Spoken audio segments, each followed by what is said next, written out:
नमस्कार दोस्तों, मैं दिलीप कुमार उत्तम आज आपके लिए लेकर आया हूँ एनसीईआरटी का चैप्टर डेवलपमेंट यानी कि विकास। विकास क्या है, इस बात को हम समझते हैं। विकास किसी भी देश के लिए क्यों ज़रूरी होता है, किसी भी देश में वहाँ के नागरिकों का जीवन स्तर कैसा है, यह हम लोग विकास के माध्यम से ही परिभाषित कर सकते हैं। विकास यानी कि इनकम उसका एक पर्याय है। इनकम, अच्छी इनकम हो, लोग अपनी ज़रूरतें पूरी करते हैं उसका उपभोग करके, उसका इस्तेमाल करके।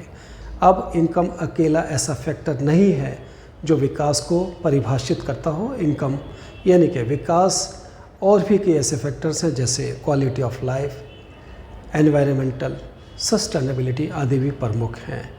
अब किसी भी देश में लोग जो रहते हैं ये समझने की कोशिश करते हैं कि विकास की परिभाषा को किस तरह से वह अच्छी तरह से गढ़ सकते हैं, यानी कि वे लोग क्या चाहते हैं विकास के माध्यम से, उनकी क्या ज़रूरतें हैं, वे क्या अपना उद्देश्य रखते हैं। जैसे नंबर 1, इनकम के अलावा लोग किसी भी देश में दूसरी चीज़ें भी ज़रूरी समझते हैं विकास के लिए, जैसे पोल्यूशन फ्री एनवायरनमेंट, वातावरण और साफ़ पानी, अच्छा सिक्योरिटी सिस्टम, अच्छा जिसको हम कह सकते हैं ट्रीटमेंट समाज के अंदर, ये सब विकास के लिए बहुत ज़रूरी है।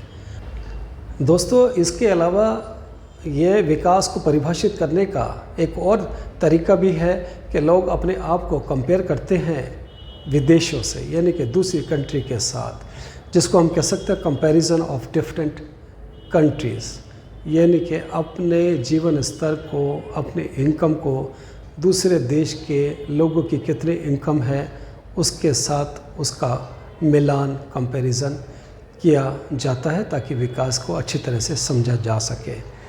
यहाँ हम समझने की कोशिश करेंगे कि एवरेज इनकम क्या होती है। किसी भी देश की टोटल इनकम को डिवाइड करते हैं उसकी टोटल पॉपुलेशन से, तो एवरेज इनकम निकल आती है। कारक है पब्लिक फैसिलिटीज़। लोगों को पब्लिक फैसिलिटीज़ कितनी मुहैया है देश के अंदर, कितनी अवेलेबल है, ये भी देखना होगा। यानी कि इनकम न सिर्फ ज़रूरी है डेवलपमेंट के लिए, बल्कि कुछ और भी जैसे पब्लिक फैसिलिटीज़ हमें है या नहीं ये भी देखना होगा। जैसे एग्ज़ाम्पल के तौर पे हेल्थ एंड एजुकेशन सर्विसेज कितनी अवेलेबल है जिससे हम विकास को परिभाषित कर सकें। चौथा, दोस्तों, विकास को समझने के लिए हमको ये समझना होगा सस्टेनेबिलिटी ऑफ डेवलपमेंट, यानी कि कौन कौन से ऐसे और कारण हैं, कौन कौन सी ऐसी चीज़ें हैं विकास को सही मायने में समझने के लिए, तो हमको समझना होगा। जैसे प्लैनेट क्या है, प्रोटेक्ट करता है हमारे नेचुरल रिसोर्सेज को। हमारे प्लैनेट पे जितने भी रिसोर्सेज पड़े हैं जो हम अपने विकास के लिए ज़रूरी समझते हैं, वह हमारा प्लैनेट अपने अंदर समेट के रखता है और उसको प्रोटेक्ट भी करता है। दूसरा, लोग, यानी कि लोग गरीबी से हट कर चाहते हैं कि उनकी इनकम अच्छी हो और वे लोग डिग्निटी से अपना जीवन अच्छा बिता सके। प्रोस्पेरिटी, तीसरा, यानी कि नेचर के साथ लोगों का तालमेल ज़रूरी है, प्रकृति के साथ। नंबर 4, पार्टनरशिप, यानी कि एजेंडा होता है विकास के लिए। यह भी यानी कि एक एजेंडा है विकास के लिए कि ग्लोबल लेवल पर पार्टनरशिप बनाई जाए और विकास को अधिक तरह से आगे बढ़ाया जा सके। आगे हम देखते हैं जस्टिस, जैसे समाज और संस्थाओं का सही तरह से उत्थान हो, यानी कि उनका विकास हो। यह भी विकास में बहुत ज़रूरी है किसी भी देश के नागरिकों के जीवन के लिए। पीस, यानी कि शांति, सामाजिक शांति हो।